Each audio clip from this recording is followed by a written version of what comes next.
안녕하세요. 오늘은 제가 안 좋은 일, 내 사주에서 제가 좋은 역할을 하지 못하는 경우에 대해서 알아보겠습니다.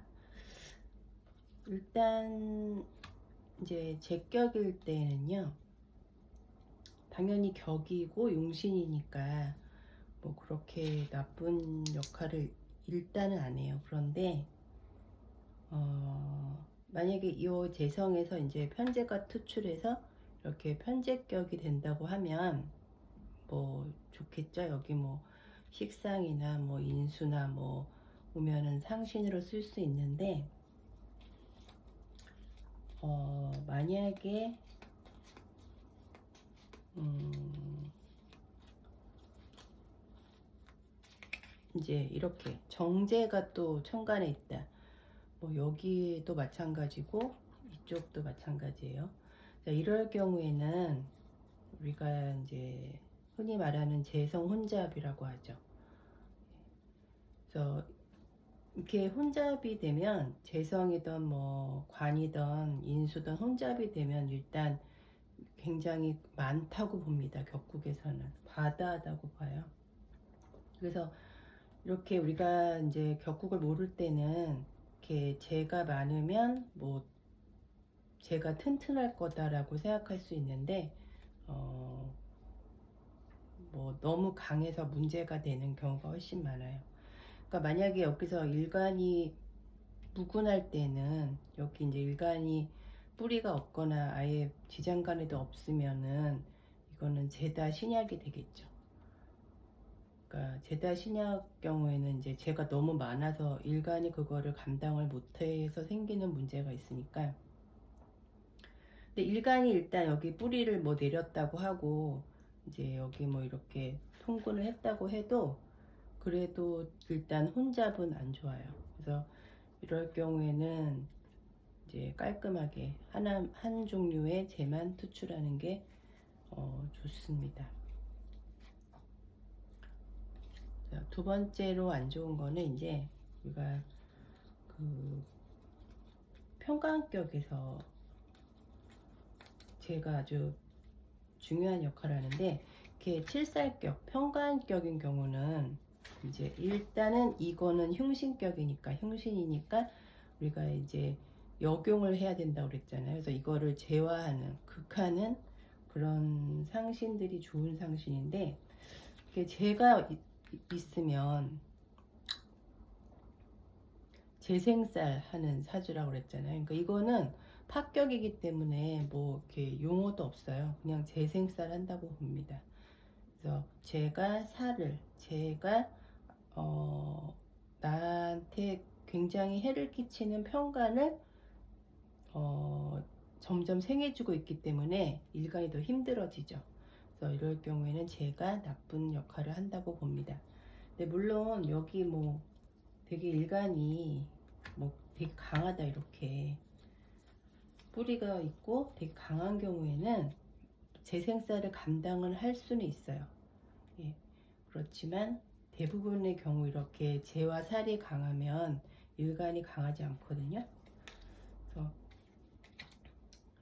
평간격에서는 재성이 안 좋은 역할을 한다. 그러니까 평간격은 식상이나 인수가 있어야겠죠. 예. 근데 이제 만약에 뭐 이거는 좀 더 깊이 들어가는 건데, 이게 재생살을 하는 사주인데 음,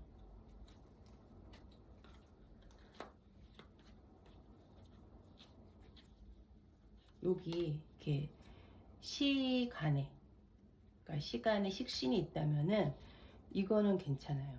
그러니까 재생살을 초년엔 하지만 가면 갈수록 식신 제사를 할 수 있는 거죠. 이렇게 봅니다. 그래서 격국은 되게 이 격국의 위치라던가 구조가 굉장히 중요해요. 근데 만약에 뭐 그럼 당연히 이제 식신이 여기 변이나 월에 있고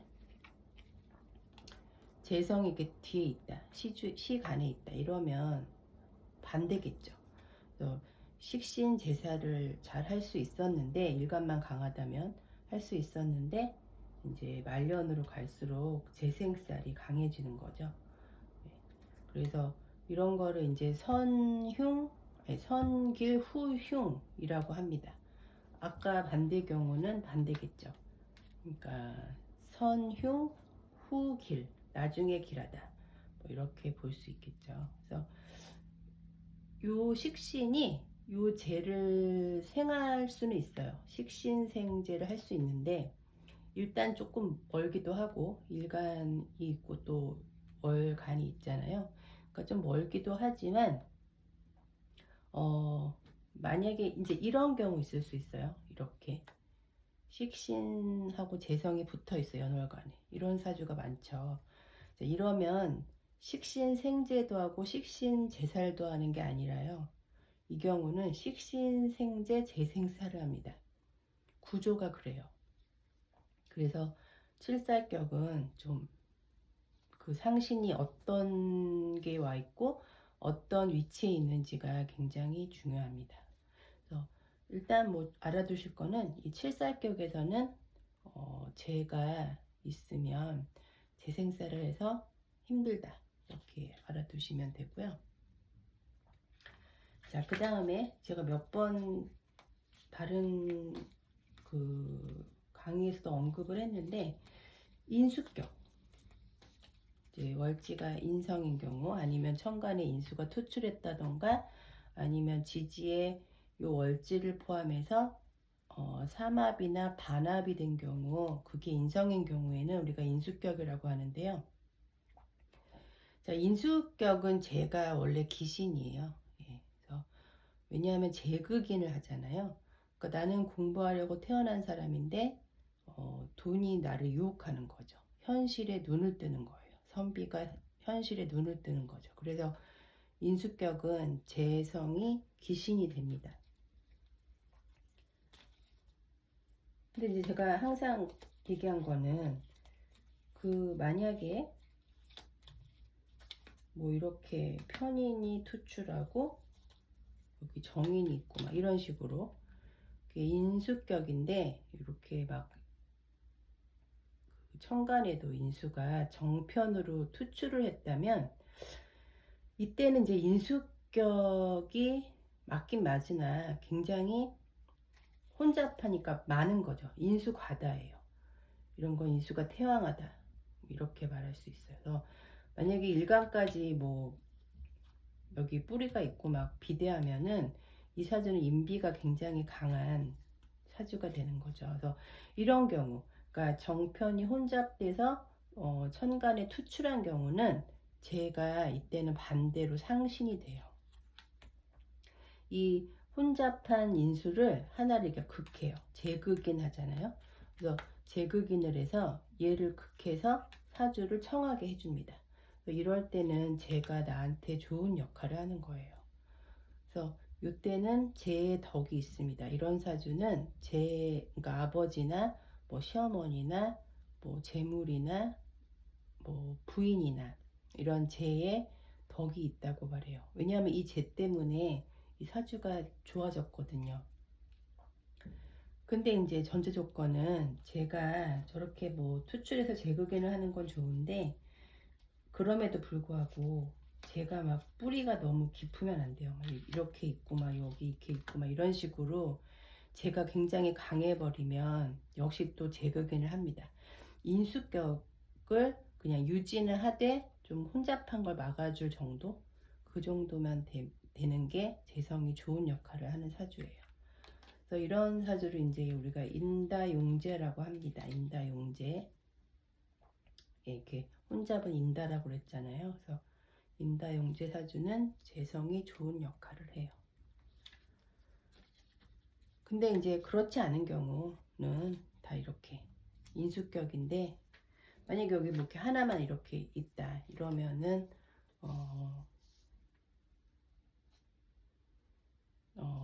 재극인이 돼서 인수격의 합격 사주가 되는 거죠. 자, 그 다음에 또 제가 나쁜 일 하는 경우가 어떤 경우가 있냐면은, 아까 이건 살짝 언급을 했는데 비슷한 논리입니다. 자, 식신격일 때 이제 우리가 최고 귀한 사주가 식신이 살을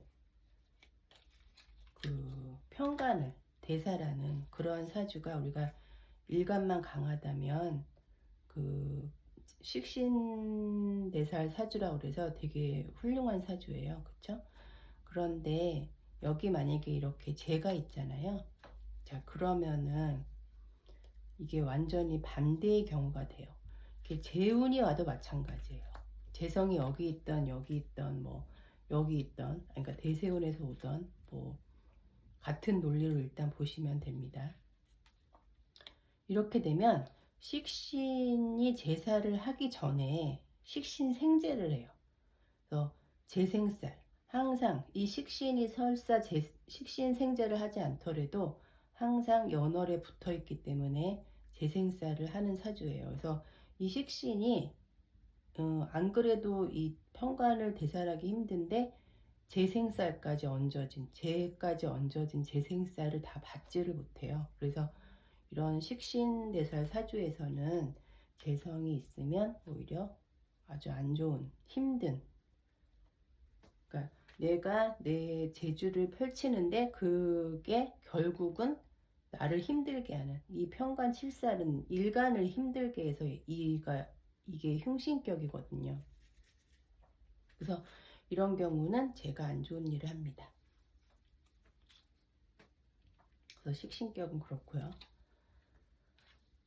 그 다음에 이제 아까 우리 여기 이제 칠살격인 경우 우리가 항상 관살운잡도 얘기를 하잖아요. 그래서 정관이 투출하면, 그러니까 월지는 평관인데 정관이 투출하면 이럴 수 있거든요. 자, 이런 경우는 우리가 관살혼잡이라고 합니다. 자, 이런 경우도 관살혼잡이에요. 여기 시주에 있어도 관살혼잡이고요. 그리고 이렇게 정관과 평관이 자리를 바꿔서 있어도 관살혼잡이에요. 자, 이런 경우는 아닙니다. 이런 경우는 이 옆에 정관 또 있고 여기 평관 또 있어도 이 지지에서 있는 관들은 사실 혼잡이라고 하지 않아요. 혼잡의 현상은 나올 수 있어요. 특히 이 관이 토일 때는 마치 관살 혼잡처럼 작용을 할 수 있지만 어쨌든 이 실제로는 관살 혼잡은 아니고 이 경우에는 그냥 관의 뿌리가 된다. 뿌리가 튼튼하다. 이렇게 허관은 아니다. 이렇게 볼 수 있죠. 어쨌든 이런 관살 혼잡 사주가 있잖아요. 정관격의 평관이던 평관격의 정관이던 이런 관살 혼잡 사주인 경우 당연히 이렇게 되면 힘들겠죠. 재가 있으면 힘들겠죠. 재생 관살 혼잡이잖아요. 재생 관살 이렇게 되잖아요. 그러니까 뭐 일간이 약하면 약할수록 더 힘들겠죠. 더 파격사주가 됩니다. 이 경우는 일간이 강해도 파격사주예요. 이걸 감당하는 게 굉장히 힘들죠. 그래서 뭐 이렇게 비견운이 오면, 겁재나 비견운이 와서 얘를 좀 극해주면, 이렇게 하면 이제 탈재잖아요. 쟁제를 하는데 이때는 뭐 재생 관살혼잡을 좀 덜 할 수도 있겠지만 역시 이 평관이 얘보다 훨씬 세기 때문에 평관이 이 비겁을 먼저 극해요. 얘를 먼저 극합니다. 그래서 이 재성은 죽지를 않아요. 그런 역학관계를 잘 보셔야 된다는 거죠. 이 평관을 죽일 수 있는 거는 식상이죠, 식상. 근데 또 재밌는 게 여기 식신이 오잖아요. 그럼 우리가 이제 식신 제사를 할 수 있어서 좋겠다라고 생각을 하겠지만 이런 구조인 경우에는 이렇게 대세운의 식신이나 상관이 오면 이 평관을 먼저 치는 게 아니라 식신 생제 재생살을 합니다. 또 그러니까 더 힘들게 되겠죠. 게다가 일간이 약하면 안 그래도 이것 때문에 힘이 빠져 있는데 더 빠지겠죠. 이런 식으로 좀 그 구조를 잘 보시면 되겠습니다. 그래서 다시 말하면 관살혼잡에서는 이것만으로도 힘든데 재성이 있으면 더 힘들다. 재생 관살 혼잡이다. 이렇게 보면 되겠죠. 그래서 제가 나쁜 일 하는 경우는 이제 그런 경우가 있고요. 일단 이제 마지막으로 우리 월지가 이제 비견이나 겁재인 경우는 이제 월겁격이라고 했죠. 월겁격일 때에는 이제 관이 용신이거든요. 이제 이 강한 비대한 일간을 다스리려면 정관이 있으면 좋고요. 이제 평관도 괜찮아요, 사실. 근데 조금 아무리 일간이 비대해도 그 평관을 상대하기는 버거워요, 사실은. 그래서 만약에 로급격이 이렇게 평관이 있는 경우는 이 경우에는 뭐 합격은 아니에요, 사실. 뭐 얘네를 다스릴 수 있으니까. 그런데 여기 이렇게 재까지 있으면 재생살 해갖고 이 평관이 더 세지잖아요, 힘이. 그러면 안 그래도 버거웠는데 이제 더 힘들게 되는 거죠. 그래서 이럴 경우에는 제가 안 좋은 역할을 해요.